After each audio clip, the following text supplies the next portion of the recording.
Hello and welcome to the one and only 61st episode of the Pretty Good Gaming Podcast. How's everyone doing? My name's Mike Williams. I'm joined by Liam and Gareth. How's it going, everybody? Everyone good? Everyone had a good week? I mean, yeah, everyone had a good week. It's been more of a God of War than a week for me, to be honest, because that is essentially what the last few days of my life have been. All my spare time has been about God of War. When I've been here working, it's been about God of War. And then on the drive home, I've been thinking about God of War, then getting home, doing my chores really quickly while listening to some YouTube videos about God of War, and then playing God of War. So my eyes really hurt and I'm very tired, but it's all been fun because God of War is a great game. That's not a new meme. That's not replacing Bloodborne, because Bloodborne is still the best of the good games, but God of War's up there. But anyway, that isn't a podcast intro. Let's not get into that discussion. That's God of right War. Here. This week, as always, we'll be answering our patrons' questions. If you want to ask a question like this, if you want us to answer your questions, then you've got to join us on Patreon. You've got to support us on Patreon for $1 a month, and that's what it takes. And you can ask as many questions as you like and help us put the podcast together, essentially. That's what happens. And all the topics and everything that comes up in this podcast and this next hour or so of discussion all comes from you guys, from our Patreon supporters. And that's what you just sign up on Patreon if you want to join in and take part. So let's get underway with the questions. First up is Maxime Pelletier, who asks, hey guys, any of you believe Destiny 2 can recover and start to improve on May the 8th with the new DLC? What do you think about Bungie flying over 40 of the most popular YouTubers/streamers to their office so they can discuss the future of the franchise? Now, I think a game can always be saved, and I think, you know, look at how many huge U-turns have there been in the last year, right? I mean, you look at Fortnite, for example. Yeah. That was just doing all right, wasn't it? It was doing okay as a horde mode, fort building, zombie survival game. Suddenly they had a battle royale mode, and boom, it's a global phenomenon. So it's never too late. Liam, what do you think is going to happen with this DLC? I mean, you bought into Curse of Osiris, didn't you? Yeah. What did you think of that first? Curse of Osiris was like a bit disappointing. Very lightweight. Definitely not worth the, what was it, like 20 quid? A lot of money, definitely, yeah. Yeah, it really wasn't a good value proposition, that first expansion. But I think they can fix it. They fixed the first Destiny, where when that came out, everyone complained it was like a grindy loot fest with not a lot to do, and then by the time, what was it, like there was multiple expansions, and some of them were better than others. Yeah. Rise of Iron was the very last one, I think. It was like House of Wolves that was a big one, and that added one of them that turned it around, didn't it? And people were like, you know what, this is good. Yeah, and the first DLC was pants for Destiny 1. I can't even remember what it's called. No, that's the Vault Glass. That was the raid, isn't it? The first DLC was like it was just exactly how I felt about Curse of Osiris. To be honest, it was just nothing really. I didn't feel like you got a lot for your money. So, definitely, I can think they can turn it around. I'm not, I haven't deleted it from my PlayStation or anything. I'm still ready to go back and see what's going on. I like the proactive kind of approach that they've got at the moment. They're taking so much shit, so much flack from the community for having bad community management, and not communicating properly, not telling people what's going on. Like their videos are now really self-deprecating. Like they're making jokes about they're changing up the people in the video, so it's not just one mouthpiece. You get different people every time, and they're going, I mean, we might as well do this because what else? How much worse could it get? That's like their attitude now, which is great. Yeah. I'm gonna keep an eye on it. I feel like I got my money's worth out of the game because I played it through the story, and then I played it for every week for a long time after launch, and I feel like I got my money's worth. It has been pretty much a disappointment, and it's not good to see fans like all torn up about a game like that. It's interesting what they're doing with the inviting 20 influencers right over to the. I like that. It's a great way to do it because you want to hear constructive feedback, and maybe not all of it will be positive. That's what they want. They want people to be honest with them and say this is lacking, that's lacking, and they want to listen. And that kind of implies that they are going to be listening to a lot of the feedback from the community because they want to get the YouTubers, they want to get the influencers on board. Yeah, it's a great idea. It's better than doing a focus group or anything like that because you can each one of them influencers will no doubt then throw a video out to their own viewers going, hey guys, I'm going to go meet with Bungie. What do you want me to ask? And they each one of them will harvest their own set of opinions and feedback and then take all that back as well as their own, really good knowledge, and it's a good thing to do. I think it's happened before, definitely. I think I seem to remember like Jim Sterling, Total Biscuit, and those types of people meeting with Valve, right? Yeah, that's about to improve the Steam store. Yeah. Yeah, it's been done before. Yeah, and that was something that obviously there was a lot of criticism about the Steam store, the state of the saturation with indies and stuff. So they just ask the critics, the people who complain about them the most, who've got their own individual communities, to come and talk about it. It's a smart move, I think. So in short, all is not lost. I think Destiny 2 can be saved. And hopefully it won't be a case of we'll just sack this off and do Destiny 3. Yeah. No, just keep chipping away. Ubisoft have been the kings of this recently. They've shown that it's really possible with Rainbow Six Siege and everything, and all their other games, even Ghost Recon Wildlands. It makes you think again after like a year or so of them being out. You go, I think it's worth going back to see what's going on there. Like For Honor, all these titles that Ubisoft have got. It's doable, right? That's the takeaway anyway. That's a great question to get us going. Maxime Pelletier, thank you very much. Simply Phil with the next one. Has there been a game that you were really impressed with the concept of, but then it failed to deliver and was maybe a 7 out of 10 when it could have been so much more? So any games that you were really pumped for and it turned out to be actually just meh? Okay. I thought Mafia 3 was that category for me. I thought that Mafia 3 could have been a really good game. I mean, it's like a generic open world Grand Theft Auto clone in a way, but still the just had something about it. Yeah, it was like set in the was it 60s? The 60s. So it was that era that I like the great, the culture of the 60s and that, and all the music, obviously, awesome soundtrack. And stuff. So I was looking forward to that, but it turned out to be a 7 out of 10. I enjoyed the game, but it turned out a solid 7 out of 10. Yeah, I think a slightly more recent example for me is Mass Effect Andromeda, which came out a few months after, about 6 months after Mafia, and that was a game where I was kind of not really that asked about it in the run up, in the build up and stuff, and then just as launch was coming, I was like, oh, this is going to be cool. This is going to be like exploring the galaxy. It's like Space Pioneer. This is exactly my cup of tea. It comes out and it's like 6, 7 out of 10s everywhere. I think the premise of exploring the Andromeda galaxy, completely uncharted space, is such a cool idea, like for a sci-fi game, and it just famously didn't live up to it, I suppose. So that's probably my one, where the concept was really there for me. I was really sold on it, and then it just didn't do it for me, the final result. And I still hold that hope, I still hope that they don't just burn it and never go back to it, because I think that the idea of having that footholds in a completely new galaxy and trying to explore like that, it's a really cool idea, still really strong, and they could revisit it and do a good job of it, hopefully at some point in the future.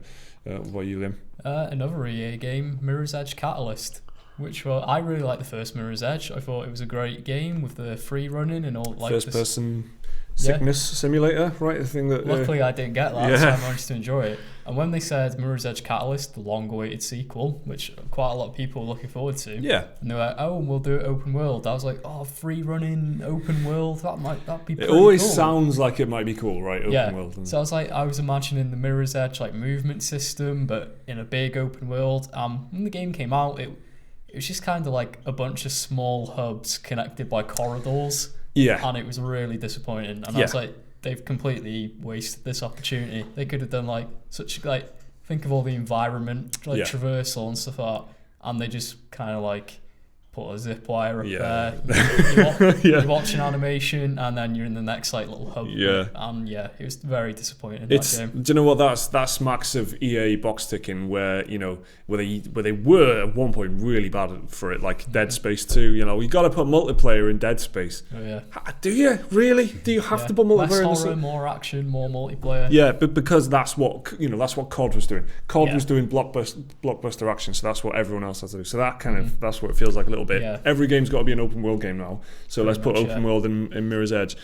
I think that's a good one. I think it is, when we kind of get pumped about the concept of an idea, and then it just kind of it's all right, it's okay. It's kind of more disappointing, if anything, than Mirror's Edge Catalyst wasn't even a bad game. It was just such a disappointment that because it wasn't amazing. It wasn't, because it could have been so much more. Yeah, exactly. I think that's what Phil's getting at there. It's it's definitely kind of frustrating when it happens. So Tom Cartmell's with the next question. Hey BGG. So this is one for everyone, I think, especially. With Fallout 4 being a bit of a letdown for most, what would you want in the next Fallout game? So where are you both with Fallout 4? I thought it was alright. You thought it was okay? It's a 7 out of 10. That's a good example of that. Yeah, that's a good example. Well, I got a different opinion on this because I actually enjoyed Fallout 4 quite a bit. For me, it was like 2 steps forward, 1 step back sort of thing. Yeah. With a lot of it. Yeah. Like the combat system was a hell of a lot improved, which I really liked. Yeah. But then you had the dialogue tree, which is overly simplified and kind of boring. It was, the dialogue, definitely was a letdown in comparison to Fallout 3 and Fallout New Vegas. I've got to say, it was a bit of a bummer. But I did overall enjoy the game, and I'm a big sucker for Fallout anyway. Like I do like Fallout games anyway, so I did really enjoy it, and I just like being in a new city with those kind of production values. That's kind of enough for me. It's one of them series where if it's all right, I will really enjoy it. It doesn't matter as long as it's a new location and there's new stuff. You know what I mean? Yeah. So, Gas, did you feel it was a bit of a letdown? Yeah, I think it was. I think they went more towards the first-person shooter type of game. You know, I mean, you know why I love Fallout New Vegas, right? It's being able to be the bad guy. But whereas you feel like I felt like in Fallout 4. It's not even necessarily that you want to do that, but you've got freedom to do it. Yeah, exactly. You're forced to be the good guy, and it doesn't feel like there are any consequences if you choose. You know, you can't be the bad guy. You can't do the bad thing. You can't play it again multiple times and choose different ways to do it. You have to build those bloody sanctuaries for Preston Garvey or whatever it is. Like, there's no choice. I feel like going forward in the new Fallout, if they make a new Fallout, they definitely need to bring that back, the more kind of the RPG style where you can do what you want. So that's a big one for you then, just the freedom of decision, freedom of choice. I mean, I did enjoy Fallout 4 because it's in the Fallout universe, right? And the first time that you play through it, it's all fresh and it's all exciting and meeting new characters and stuff like that. It's always enjoyable, right? But yeah, I think that definitely needs. It is, you know, we were saying just then about how EA do things for like they did stuff for like box ticking reasons. So like we need an open world thing. I think you know the games industry is really susceptible to trends. Like if something is popular, then they'll move on to it. So it feels like in terms of like a good morality system or some kind of thing where your actions are judged by something. It's not. You know, I feel like I haven't had a great one of them recently. I can't remember immediately having a great morality system or a great, like in Fallout New Vegas, where it's not morality, it's about what what group of people that you're aligning yourself with through your actions, which is definitely the best way to do it. Same as Dragon Age Origins, where you had the party members, you had about 8 or 9 characters around you who would judge you based on what you did, and they would approve of being like, some of them would approve of bad actions, some would approve of good actions and stuff. There's not been a great one of them, so I'd like to see that. I'd like to see a Fallout game, which, by the way, I do think. Where are we at with Bethesda games now? We had Fallout 4. Fallout 4 is the last big. That's their last game studio contribution, whatever it was. So we should be on for another Elder Scrolls, right? Because they've kind of been, or this new IP they keep going on about. Yeah, Starfield. That's right. Starfield. Yeah. They did say there'd be 2 games releasing before they work on the new Elder Scrolls. So. Yeah, and we just did a news item about Bethesda getting kind of a bit excited about E3. They got a lot coming. They got a lot on the way. Similar. They say we've got a lot in store. I mean, last E3 that translated to like Switch releases and re-releases of existing stuff, which is fine. You know, that's fine. But so it doesn't necessarily mean there'll be multiple huge announcements from Bethesda of new games. But I would hope to see something. I would hope to see either a new Fallout or a new Elder Scrolls.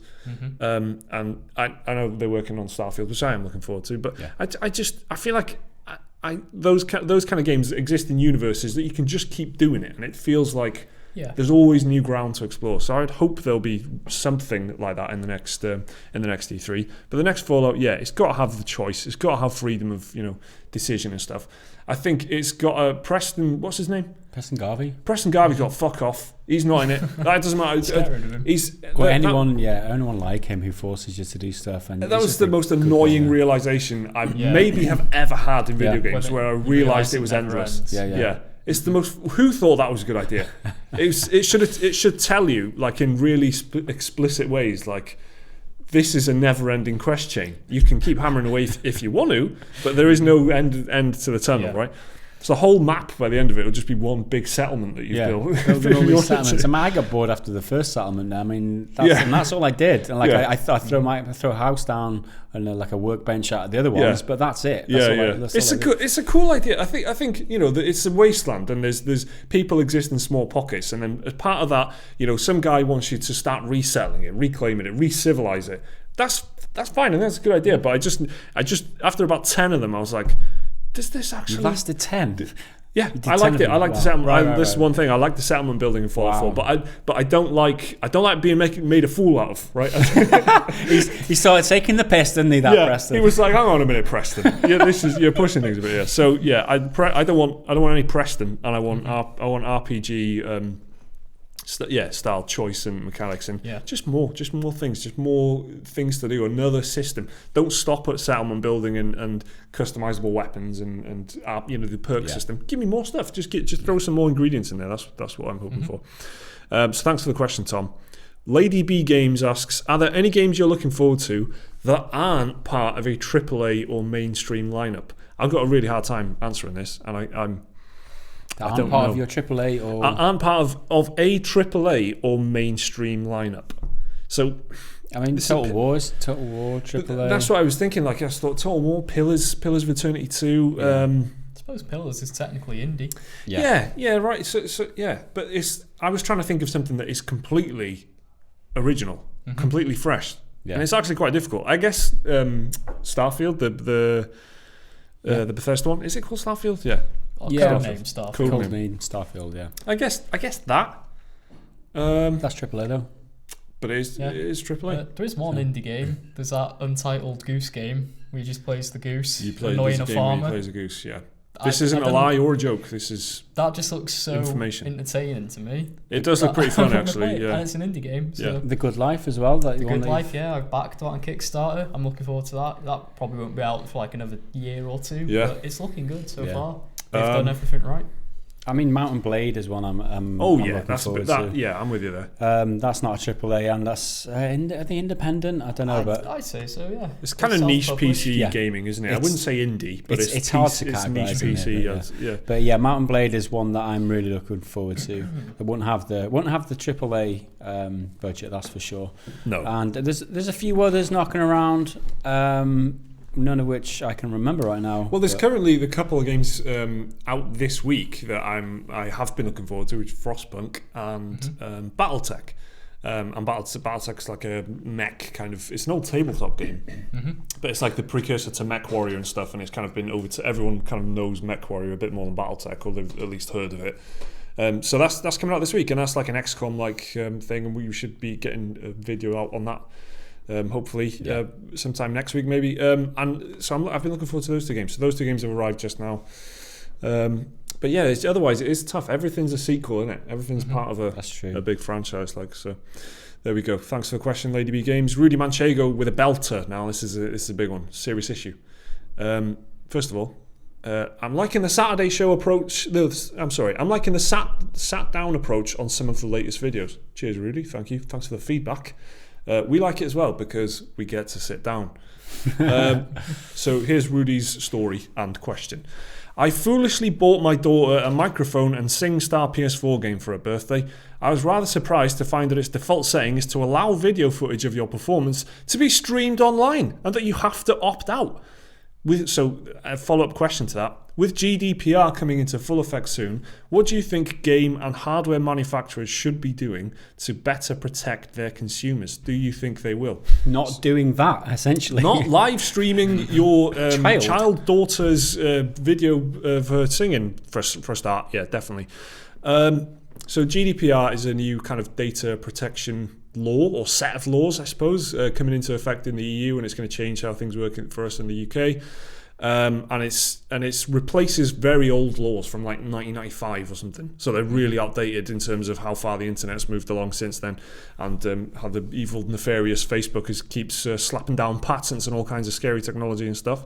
So this is supposed to curb that a little bit and give you more protection for your data and stuff, and not make it so easy for companies to take your data and spread it around all their mates and whatever. Sell it. It's not doing it as a friendly thing. They're doing it for a monetary game. Yeah, essentially. And it's a new set of a huge new set of laws. I think it's like 99 or 100. It's quite a big batch. Different sets of things, right? If when I was reading about it, it was something like that. So, but it ranges. This covers all kinds of things from giving you easier access to the data companies, to the data that companies hold about you. So you should be able to find out what companies know about you to begin with, which would be all right. There's a new set of fines for people for companies who break the rules.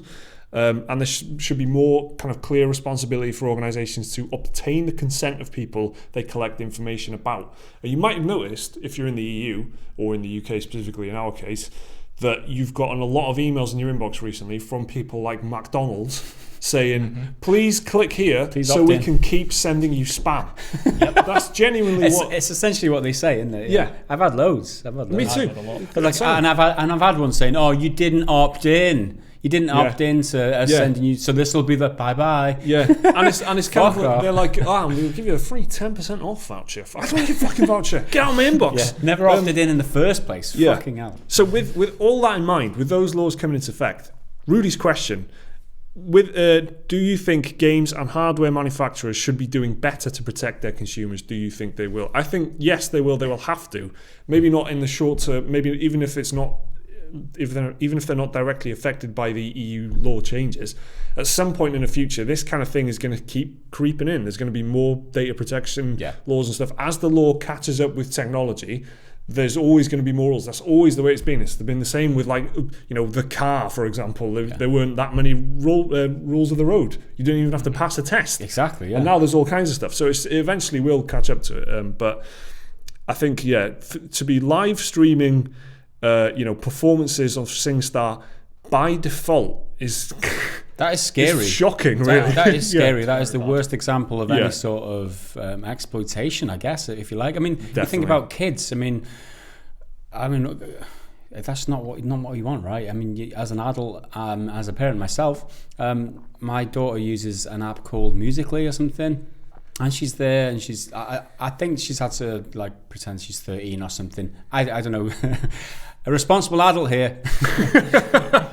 She's doing these Musical.lys or whatever. She records herself, and I say, right, you don't upload these to the internet. You don't upload them. Yeah. She's only 9. You don't upload them. You just have them on your local device, and that's the right. She knows that, and that's the rules, right? But for me to think that whatever she produces and that, because it's like a little creative thing, like you just sing along to a song or something, and you can. Which seems really innocent and innocuous to begin with. Yeah, it's a really creative little app for a 9-year-old to be using. She can edit footage of herself together, like mouthing the words or something, which is really cool in a concept, right? But to think that they might automatically upload that onto the internet is fucking scary, right? And it might warrant me going back into her app and checking that it isn't actually doing it by default without her even doing it. But so Rudy says in his story that it was only because he checked the settings and kind of stumbled across it. That lucky that he was switched on enough to do that and have a little look around. Responsible parenting there by Rudy. And also tech savvy, right? Someone who plays games, someone who knows what they're talking about with technology. Not everyone's like that. Exactly. Especially like parents and stuff where the kids might be into that kind of thing, like singing along to apps and that or whatever. But the parents might not be. They might not have any interest or knowledge, and they might not realise that things are being streamed or whatever to the internet. So that's where, a lot of people will tell you that the government should stay out of things and new laws aren't good. But this kind of thing is inevitable. Like it's like I was saying earlier, it's always inevitable with new technology. The law is always going to catch up eventually. So it is just kind of been a little bit of a Wild West, hasn't it, since the early 2000s, I guess. And it's just kind of it's just kind of catching up as it always would have done. Just play Red Dead Redemption. And you'll learn that lesson. There you go. So thanks for the great question, Rudy. Thank you very much. Matthew John Jenkins with the next one. 2-part question here. Now this might sting a little bit. Okay, this is from Matthew John Jenkins. I've got a 2-part question, if that's all right. I was watching your live stream of God of War on Monday, and the first 10 minutes of the game was so bloody boring. It just looked so linear and crap at first. And I would have probably turned it off and took it back for a refund at that point. After 10 minutes? This made me wonder, Have you ever started a game and within minutes of playing it, you just turn it off because it bores the shit out of you that much? Now, I did say it was a two-part question. Unfortunately, Matthew, I have not pasted the second part of your question, so we'll just have to answer that one. I think. But that is boy, what a question to make an impulsive decision within 10 minutes of making a purchase like that. I mean, Steam.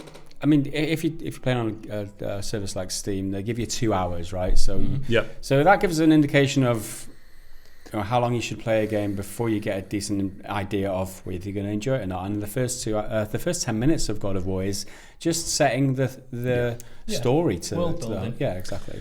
I think watching it is very different to playing it. Yeah, that's true. Because it's a very interactive experience, isn't it? So it is slow. It is slow. I personally think it's a great opening, and I've kind of realised that the more I've gone through the game. I finished it since, but the more as I went through the game, the more I kind of reflected back on the not literally the first 10 minutes, just like the first few hours.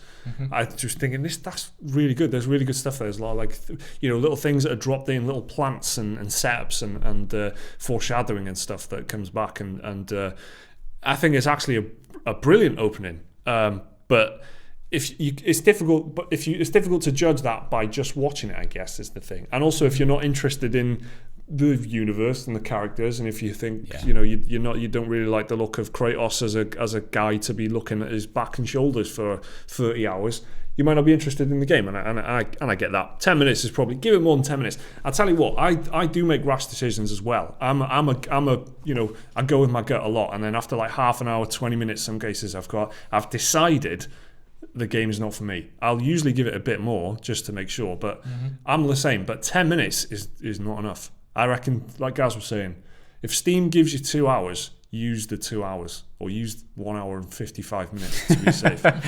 But give yourself a 5 minute. Yeah, you want to make sure you get that refund. Do you know make what sure your watch is working properly, because give yourself 5 minutes. But you got to give it. A game is a big thing. It's not like a movie. It's a movie's over in 2 hours.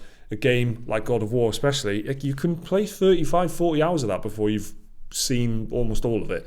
So that is 10 minutes is not enough time to make it. You might not get a true representation of what you're doing in the game. It's like the calm before the storm, essentially, in the intro of God of War, because it gets hot really quickly after that. But you want to get a decent representation of the game. I mean, if the title sequence is still rolling, that's not gameplay, right? That's not what the game's going to be about. So just be more patient.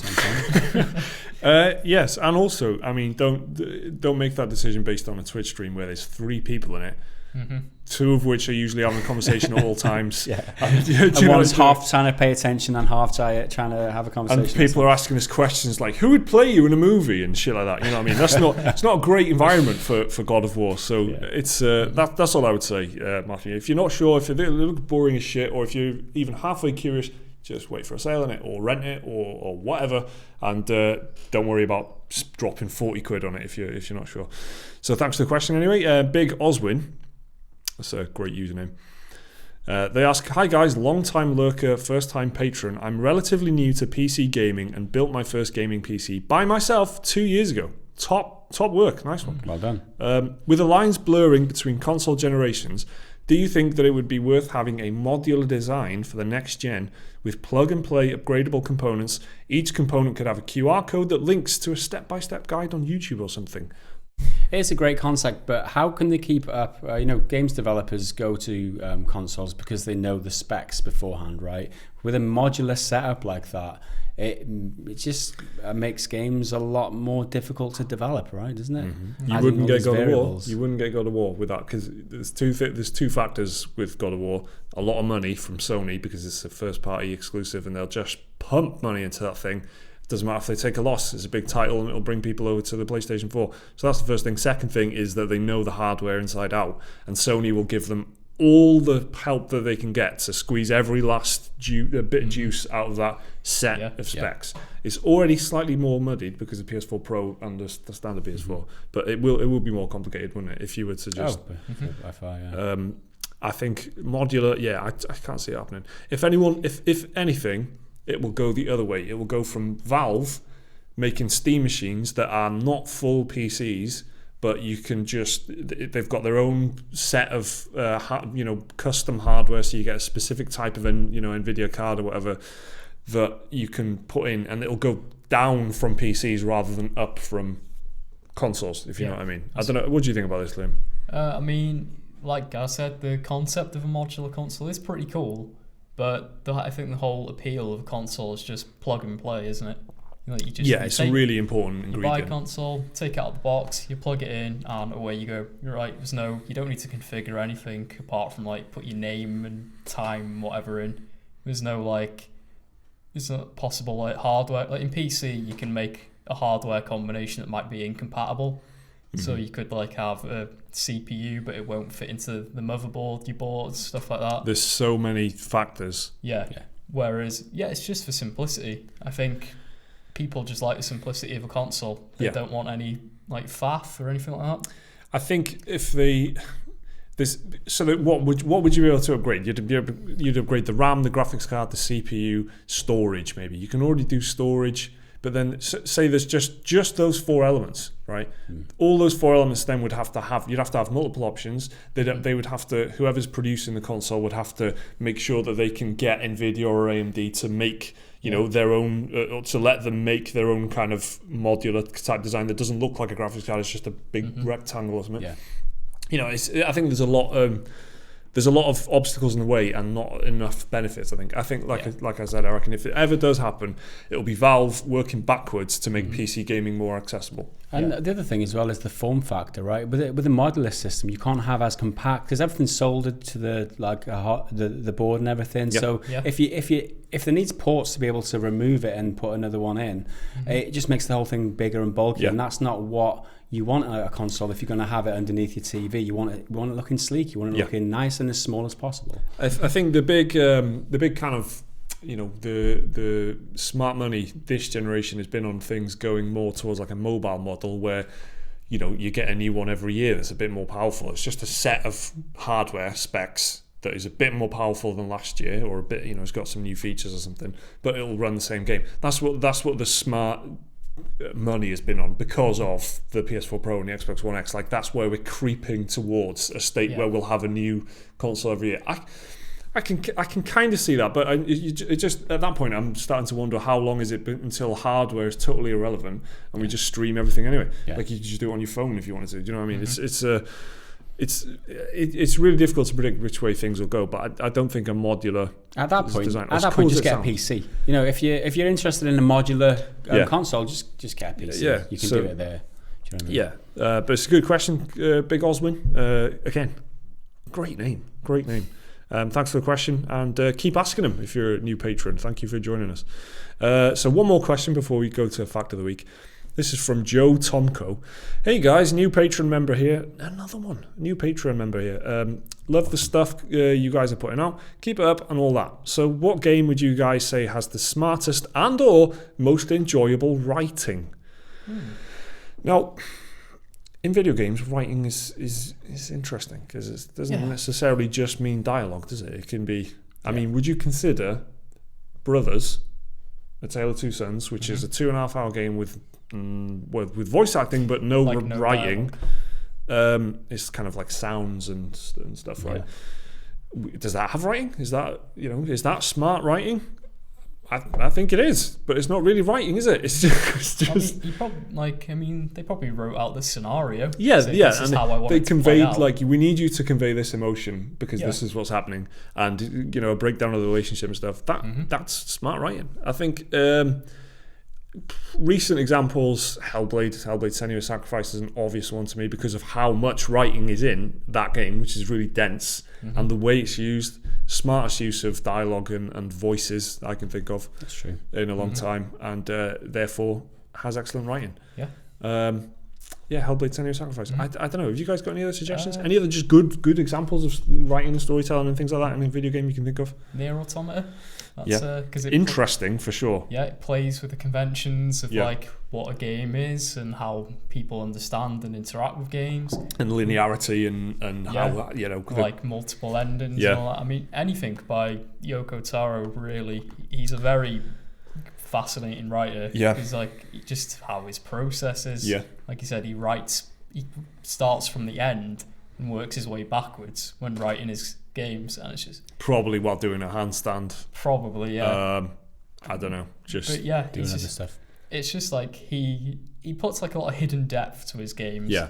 Like on the surface, they just appear as like sort of, like crazy, over the top. Yeah. Like games full of dark humor. Yeah. And the more you play, you uncover like layers, and there's like quite a lot of thematic depth to it and stuff like that. I think you look at proper narrative blockbuster games like The Last of Us and stuff. Mm-hmm. It's quite, basic storytelling, but it's just done really well. It's like it's a simple setup, foreshadowing thing at the beginning, and then that is brought back to, and there are reminders, and when things happen later on in the game, you think, well, that's because that happened to him all those years ago, and you kind of, so it's been basic stuff, but it's good, and it's the kind of stuff that wasn't necessarily in games like 20 years ago. It wasn't that kind of storytelling is good, and I don't think games get enough credit. Also, Rockstar games, I don't think get like when those games are reviewed, Grand Theft Auto, Red Dead Redemption, everyone talks about how funny and great the characters are and how like biting the satire is and all that. And then after a while, everyone forgets. Like everyone just talks about the open world and the gameplay and stuff. Yeah. But I think people forget that Rockstar games are really well written. Also, God of War. Yeah. It's good. It's a well written game. Very subtle relationship. Very subtle exploration of the father and son thing all the way through. It's not stuff that is, but because Kratos says like 3 words at a time max. They use that as like a hard limit of like, he can't go off about how he feels and stuff. Yeah. So we've got to really choose our words carefully. Yeah. And then that, for that reason, I think is a well-written game. Speaking of God of War, time for Fact of the Week. Can we have the jingle, please? This one is in honour of God of War, the release of which has just happened. Contrary to the description on the ESRB rating for the 2005 original God of War on the PS2, there is actually no strong language in this game whatsoever. However, the behind-the-scenes documentaries are uncensored and feature the full spectrum of foul language. I feel like that was a good one. That's good. And here we go, guys. It's time for a 30 Second Zen Garden. Also in honour of God of War. So hopefully there's music in the background as always, just kind of a slow rumble of I don't even know what kind of music it is. It's like Emmy picked this great kind of, I don't know, just it feels like the kind of thing that's in the background in like a samurai movie. Yeah, like a mountaintop monastery or something. You know what I mean? It's just someone's doing it. Who is it? I don't know. They're just in one of the back rooms. So anyway, here comes the 30 Second Zen Garden. I don't know if it's quite 30 seconds. I kind of timed it earlier. I'm not going to check the time, and I'm just going to say all these words, all right, because I've written it. So here we go. In the last week, the Sony PS4 received its highest rated exclusive of all time. God of War, aside from being a great game, has finally reignited Kratos voice actor Christopher Judge's career in a way that his appearance as mercenary security number 4 in The Dark Knight Rises simply could not. God of War director Cory Balrog did a lovely emotional video reacting to the game's glowing reception. It's really nice, you should watch it. And talking of glowing reception, God of War, while being an emotional, intelligent story of a father and son relationship told with subtlety and a deft hand, is still ultimately a game about ripping hell zombies in half with your bare hands until they explode in a shower of glowing volcanic discharge. So there we go. 30 Second Zen Garden. It was a nice video from Cory Balrog, right? It was, yeah. It was nice. Watch it. And he literally recorded himself before he knew what the ratings were on Metacritic, and so he had the camera on, and he refreshes, and he's like, takes his glasses off, starts weeping, and it's like genuine reaction from a guy who's put like 5 years of work into it. Yeah, I mean, it's a touching moment, and for the fact that he shared that with everybody, and he goes through the process of like self-doubt and stuff. I mean, I've seen interviews with him in the past, and like doubting all the creative choices that he's made, and it all coming back, and actually, it shows that he's made the right decision and he's validated by all of it. It's a really wonderful moment, and just the whole story in general, I think. God of War, man, it's a great game. It's a good game. But I think that last point is one of my favourite thoughts actually, is because it's a father-son story in which the father rips things in half, and it's just unspeakably violent, and also very sensitive and emotional. Mm-hmm. I think that's what an achievement that is, that no one has kind of I mean, The Last of Us did it as well to an extent. Last of Us was awfully violent in the kind of desperate the road kind of way. Yeah. God of War is a bit more like, it doesn't need to, I mean, it's a bit gratuitous, isn't it? It's just like, I can rip you in half because I'm that strong, so I'm gonna. That's what thrown an axe at you. Yeah. I'm gonna tell you. Joel is more like, please die, please die, please die. Yeah. That's what God of War's. That's what Joel's move is. Anyway, so let's stop talking about death. Stephanie McMahon follows up from Vince McMahon's question last week. Hey PGG, thanks for answering my dad's question last week. Thanks for stopping by, Stephanie. Having recently seen Player One Ready, it's a bit of an embarrassing mistake. If you had to live your life in a VR world from now on, and that world was one from a game, which would you live in? You adopt the abilities of a protagonist too. For example, choose a Star Wars game, you can use the Force. So that's the question from Stephanie McMahon. If you could adopt the abilities of a protagonist and exist in a VR world, what would you go for? I probably would just go Star Wars, to be honest. Yeah. I mean, space exploration. It's a good setting. It's a good Force powers. Good world. Lightsaber. Mm-hmm. Endless realm of possibilities. We're getting respawns, right? In this, we get respawns. It's not permadeath. I don't know. What are the rules, Stephanie? I mean if that's the case, then I have to scale back my answer because I don't want to die in a game of permadeath. So you want to be like an immortal? Yeah, character. I mean, obviously you get to respawn like you do in games in this scenario, and Okay, yeah. That has you to can be, reload a save like it didn't happen. Yeah, that.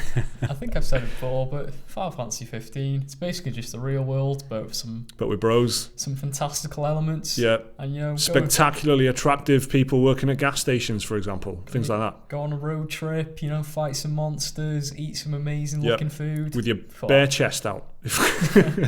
I mean, you would get the ability to teleport, which is pretty cool. Yeah, that is decent. And magic, and you can literally conjure up weapons out of thin air. Yep.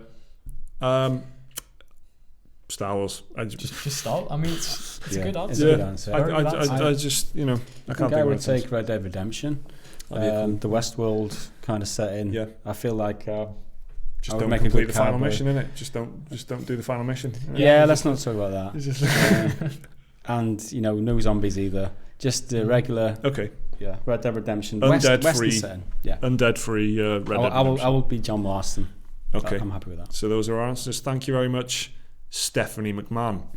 Caleb Husky asks, how do you play through long games like Witcher 3 or Skyrim? Do you play it in spurts while trying other games in between, or do you stay focused and play all 50 plus hours straight through? I think I'll probably just stick to it till I'm finished. Yeah. Same. Because I mean, I might dip out and do shooting games or something else. Mm-hmm. Some other type of I would never play The Witcher 3 and Skyrim at the same time, but I would dip out of Witcher 3 to play Total War or just whatever the shooter game of the moment is. Yeah. Something completely non-committal. Yeah. If you know what I mean. If I'm going to spend 50 hours on a game, I have to be almost obsessed with that game, right? That's the only way. That's the only time I ever spend that long with the game. So therefore, I will be playing that exclusively and not thinking about anything else. Yeah. Kind of like you did with God of War. Just no life to it pretty much. When you're not playing it, you're thinking about it, and when you're anything else that you're doing, you want to just get back to the game and play it. And I did that with the Skyrim recently. I just don't even think about any other games that, during that time. So that's the only conditions that I can spend 50 hours on a game. Yeah, absolutely. I mean, Liam, do you kind of tick things off as you go along? I feel like you'll just smash. If say a game is coming out on Friday, and you will just smash the next game on your list before that game comes out. I try to, yeah. And then that's kind of how you do. That's how you manage it, right? Yeah. So before God of War came out, I was in the middle of Ghost Recon. Yeah. And I just kind of marathoned it to the end. Yeah. Yeah. So that's Ghost Recon Wildlands done. Yeah. then you can just focus on Yeah, God of War. I like being focused on one game at a time. It's the same here, because it's the only way to like get yourself immersed, and for me anyway. And remember, there's nothing worse as well going back to, say if you were playing The Witcher 3, you left it for 2 weeks and went back to it. My motivation's through the floor. I'm like, where the fuck am I? What was I doing? Why was I in this village? Why is it raining? Like all shit like that. You know what I mean? I need to just stay focused and get it done. So if I do take a break, it's usually like a very casual game, like a puzzle game or some like mobile game. Rhythm games, I'm just good for relaxing as well. Rhythm games, interesting. Okay, cool. Persona 4, dancing all night. It's great. If you can get it for £2, it's good. I like a rhythm game. That's what karaoke is in Yakuza, right? It's pretty a rhythm much, game. Yeah. I don't know why. It's just a kind of a genre I really like. I love the karaoke is probably like 2% of what you actually do in Yakuza, but that is the thing that you talk about the most. So that's obviously left a huge impression on you. It's just fun. It always makes me smile. There you That's go. all that matters in games. Persona 4, rhythm action, and Yakuza has got good karaoke. That's the answer to that question. Army of One. I discovered your channel recently and love it. Keep up the great work. Thank you very much. What is one character from a game that you think is a good role model and one that you think is a bad one? Now this is the kind of question, you want a good role model and a bad role model from video games. You feel like there's probably no end of answers to both of them. Yeah. But I would say that almost all of the good role models are kind of bad role models as well. And it's just because in most games you're usually murdering people or shooting stuff or... because doing bad things for good reasons. Yeah, and it's not at least to my mind anyway. Unless it's something like really light and bubbly and cartoonish. I don't know. I don't know what would be a good role model. And every hero is flawed anyway. Like how shit is it if they're just kind of no one likes Superman, right? I mean, it's like John Marston. He's an amazing character trying to redeem himself. Yeah. But his past, he was a bandit and an outlaw who did atrocious things. He's a bad man. And Geralt is a kind of... He will help people, but he will help people, but you've got to pay him. Otherwise, he's not interested. He does nothing for free. Yeah, so it's a tough one. It is a tough one to answer. Good role models, I think... you'd maybe say, like Commander Shepard from Mass Effect or something, who's... If you play him good... Yeah, because you can play him good or bad. If you play him good, it's like a pure paragon of heroism, and he's just like absolute poster boy for humanity and all that in that series. So, but even then, you have to play him good. Like you have to choose the blue option every time to make him look, because he can be an absolute dick if you want him to. Yeah. So my answer to both is Commander Shepard, good and bad role model. What do you reckon, guys? Have you got one? Well, I mean, I just love John Marston. I mean, there's a reason why Red Dead Redemption and The Last of Us come up as my two favourite games, is because the characters, right, and just the characters themselves. John Marston, he appeals to me because he's got that past where he knows he's done wrong, but he wants to change. He wants to make a change. He wants to make everything right. So he's trying to redeem himself. Point of the game, right? So just that fact that he's doing it for the right reasons, although he's doing shitty things, that's the reason why he would be my pick, I guess. He is kind of the good role model and the bad role model, because he was bad in his past, but he's good in the sense that he's dead set on redeeming himself and redemption. Like you'd look at Link or something from the Zelda series as a character who is just like a vessel, but a good one. Like he's just a hero. He's like classical kind of the hero, the guy with the sword and the shield, and that's what Link's meant to be. But is that a good role model? Really? I mean, I don't know. It's difficult to think. Can you think of any of them? I've got another, like he was bad but now good. Go on. It's the main character of Yakuza, Kiryu, whereas he was literally a mobster when he was younger. And then over the course of the games, he got out of the Yakuza. And he's going around primary schools warning kids of the dangers of organised crime.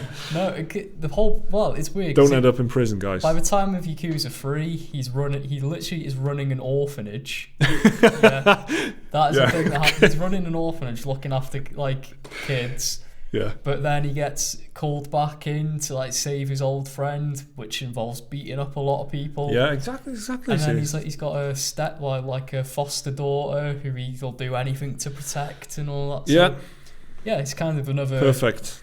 He's like realised the errors of his ways, sort of thing, and he's trying to redeem himself. And Kratos, of course, killed a load of gods. Mm-hmm. Now he's just trying to be a dad, man. He's just trying to be a dad. Yeah. So it's a tough one to answer that, guys. If you can help us out in the comments, give us your answers, because we can't think of any good ones. Any good, flat-out good role models. It's easy to think of bad role models. Yeah. It's easy to think of good role models that are also bad role models at the same time. Someone from like a Nintendo game, right? Yeah, exactly, that's what I mean. There's link up with like Mario, but are they role models? Luigi's a stand-up guy, but... Luigi's mansion, he goes to... Mario's gone missing. He goes into a ghost-infested mansion. Right. Despite he's scared... But he goes for it anyway. But he goes to find his brother brother anyway. Luigi is the one to beat, guys. Luigi, if you can help us out in the comments, please do give us your answers. So next up is Oliver Townsend. From all the zombie-type games, what character would survive the longest? It's a tough one. I mean... anyone from Resident Evil, really. Yeah. Chris Redfield, he's been through everything, man. Yeah. He's nothing he can't survive. Yeah. Ellie, because... she's spoilers. Yeah. She's immune and all that. So we just don't have to worry about it. But I mean, Chris Redfield literally just immune and all that. That's a fucking stand-up trait to have. In there, you go to a bio, Ellie, I'm immune in that. Exactly. Yeah. So there you go. Is it as good as Chris Redfield? Zombie walks up to him, just punch it in the face. Yeah, but he has to punch it in the face. Ellie can get bit and go, oh, fuck's sake. Yeah, but the zombies can still eat Ellie, even though she is immune. Ellie's pretty tough though, and smart. She is smart and tough, but Chris Redfield can punch a boulder, so no contest. Think about that. I'm sticking with Ellie. We got Ellie and Chris Redfield. Mm-hmm. Gus, you got any? Oh, I'm on your side, Mike. You reckon Ellie? Ellie's the survivor? Yeah. Ellie is the one. Yeah, that's a great call. Good question. I think there's no shortage of zombie type games with characters what would survive a long time, but Ellie and Chris Redfield, they're our picks. Peter Grundler, have you ever overplayed a game? As in, I went from addicted to oh my god, I hate it very fast. And while you were still addicted, each time you went in, you realised you didn't like it. So Liam, I feel like I'm going to throw this one to you because you'll play it like a long game, and you'll play it despite the fact that you didn't like it. And I've got a specific example in mind. Yeah. Which is Never Stop Sneaking. Yes. So that was a recent kind of Nintendo Switch release, pretty recent anyway. Yeah, meant to be like a tribute, homage to Metal Gear Solid. Yeah. Except it was just too fucking long, wasn't it? Yeah, 2 or 3 hours in, day one, Liam's like, yeah, it's good, it's alright. This is a decent game. Yeah, it's kind of funny. It reminds me of Metal Gear Solid. Day 2. These guys can chart my relationship with that game over the course of a week. Day 1, I was like, this is great. Yeah. Day 2, I was like, it's getting a bit repetitive now, but it's so good. Day 3, I was like, yeah, it's really repetitive. Day 4, I was Didn't come in. Yeah, at day 4, I was gone. I just resigned myself. Yeah, exactly. So that definitely got overplayed because it was they stretched. It had like 4 hours of content that they somehow stretched into like 12 hours of gameplay. It's like a 10, 11 quid Nintendo Switch game where it's very inspired by Metal Gear Solid, and you kind of the camera angle and stuff. It's just it's one premise, isn't it? Like one, it doesn't evolve, and it doesn't. You literally only use one analog stick as well to play the game. No buttons. Yeah, so very little gameplay. It's very simplified stealth gameplay. Yeah. It's the kind of thing that they definitely would have benefited from evolving over the course of those 11 hours. For a couple of hours, you've only got the stick, and then maybe they add something in after, and that's how it should work, right? That's what good kind of game design is, I suppose. But, what do I know? I've never made a game.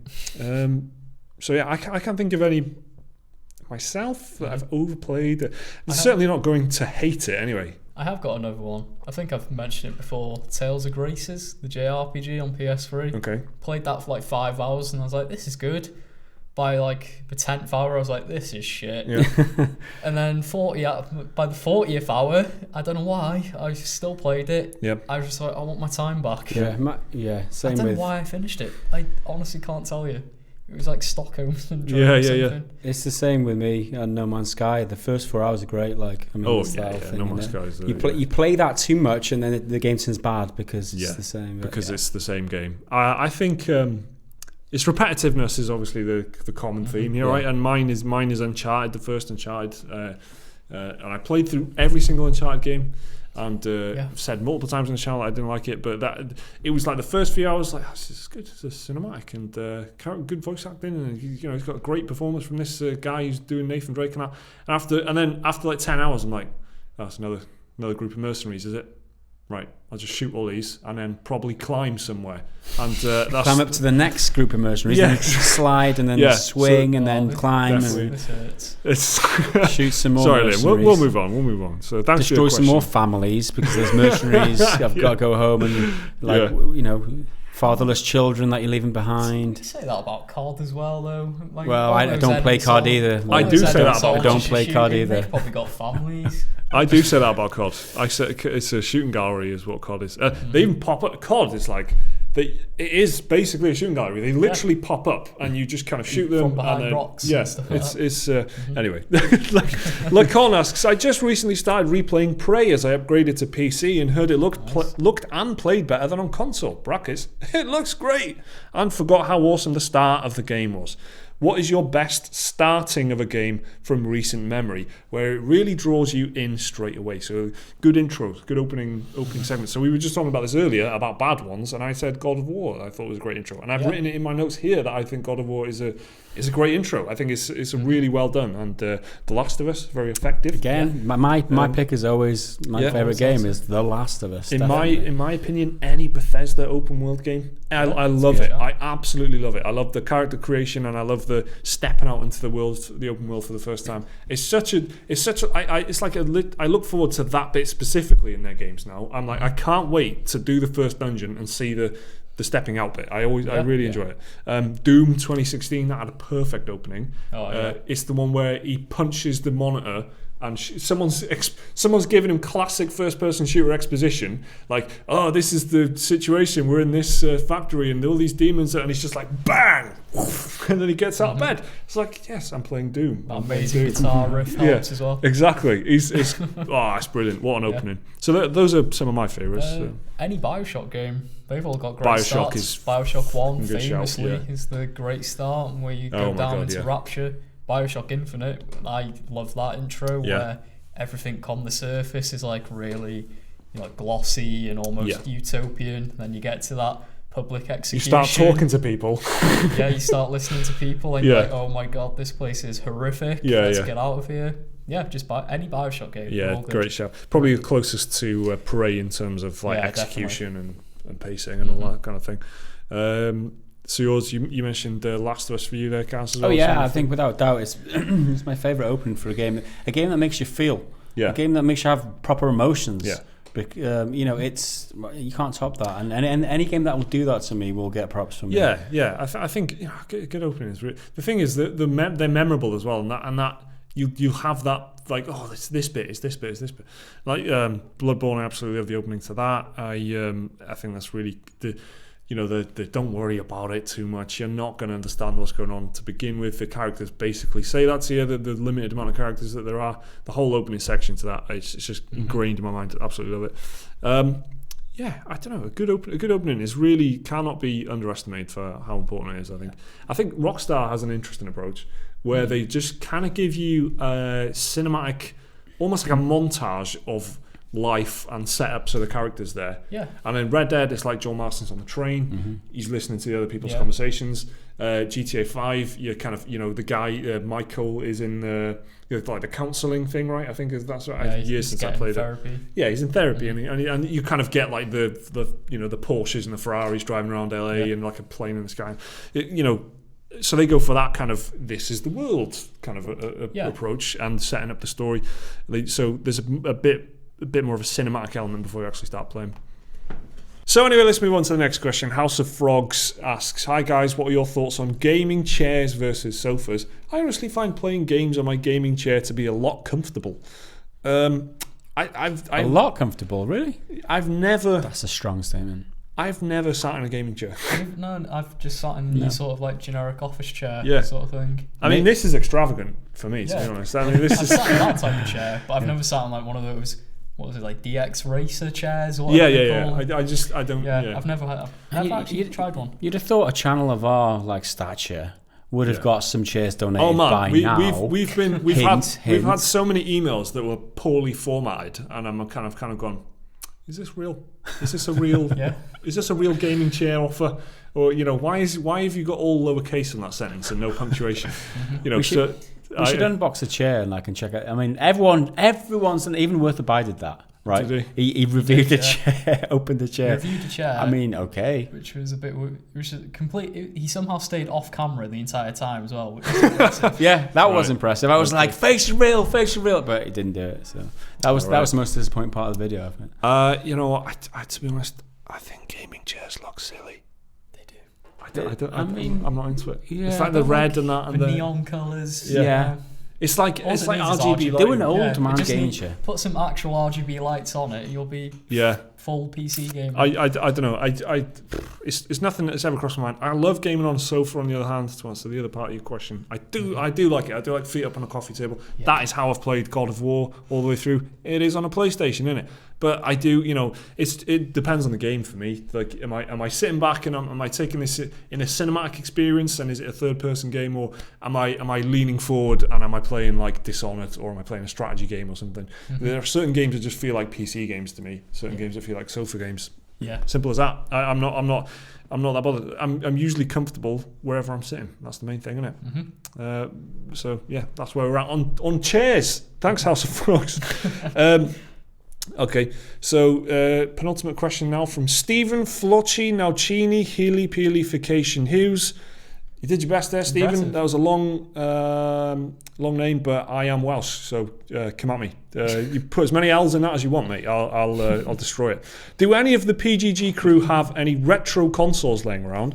If so, how often do you dust them off and set them up? So Liam is probably the front runner. You've got a lot, haven't you? I do. At the minute, set up, I have a PS2. Does a PS3 count as retro? Probably not. Yeah, well, this was previous gen, isn't it? Previous gen, I've still got that set up. I have got my PS1 somewhere, and I think of my Dreamcast to start. I've got that hooked up to my PC monitor, because Sega were forward thinking with that, hooking it up to a monitor.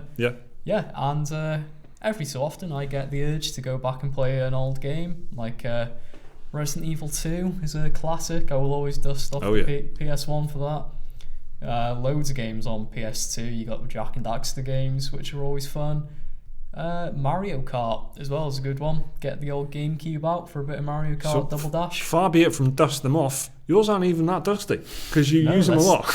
I still have them out and about. Yeah. Very nice. Very I love good. a good bit of retro gaming. Gaz, you got any retro consoles? I don't. However, I think I still have a Super Nintendo back at my mum's house. Very nice. I think there's one literally collecting dust there, and a pile of games as well. But no, I'm not the kind of guy to go back and play retro games like that. So I get a weird craving sometimes, and I recently tried to like repair my brother's PlayStation 2. Because I wanted to play Lord of the Rings: The Two Towers on it, and I couldn't fix it. Well, I couldn't fix it. I couldn't do it. Lens is broken. Did everything I could. I opened her up. Opened the guts of the PlayStation 2 were all over my living room floor. Couldn't fix it. So I do occasionally get the urge, and I'm most recently really fancying picking up an Xbox 360 again, so I can play like Viva Pinata and some of these old kind of Xbox 360 games that I used to. I actually have 3 Game Boy Colors. I don't know why. You can never have too many. Do you know what I mean? That's the old saying. I fancy a bit of Pokemon every now and then. Yeah. A bit of Pokemon Crystal. Give it to me. Why risk it with only 2 Game Boy Colors? Do you know what I mean? 3 is what I Just to be safe. I have 2 Game Boy Advances as well. On the topic of retro gaming, I mean, as a PC gamer, I can, recently I bought Medal of Honor, Allied Assault, and just play that. It don't need an old one of the hardware great to play that. Unsung benefits of the platform, PC, right? Yeah. You can. I mean, there's more systems than ever, more platforms than ever that give you the opportunity. You've got Origin is getting better and better, I think, and one of their great things is that you can just jump into Medal of Honor, Allied Assault, or Pacific Assault. GOG, that's an entire special. GOG is incredible. Yeah, it's huge kind of catalogue of DRM free stuff. And because of mods and third party things and you can just play a game as exactly as it was, or you can mod it and it'll be a bit more, a bit sharper and a bit more high res textures, and it'll run a bit better or something, because just other members of the community have just jumped into the guts of the game and messed around with the files and made it better. And that's all. PC gaming is the best one. Yeah, it's really good. So that's our answer, Stephen. Flocci, Nauchini, Hilly Peelification Hughes. So that's twice now. Like I said, come at me. So the last question of the podcast comes from Totally Not a Cop, who asks, pirates or ninjas? Ninjas for me. That's a good question. Ninjas are just cool, aren't they? Stealth in the shadows. I don't know. I would probably... It's very fucking close, but I'd probably go for pirates. Pirates is the best answer because there's no discipline involved. Don't even worry about it. Drink as much as you want. Yeah. Don't just you're not even working really. You're just robbing stuff off people. It's about greed. It's a pirate's life for me. Thank you very much, everyone, for watching and listening to the 61st episode of the Pretty Good Gaming Podcast. Remember, if you are a patron and you want to ask a question like this, like we've just answered in today's podcast, just respond to this post, to this podcast on our Patreon feed, and we'll do our best to get it answered next week for you. Thanks, everyone, for tuning in. I've been Mike Williams, joined by Gareth Evans and Liam McKelvey. We'll see you next time.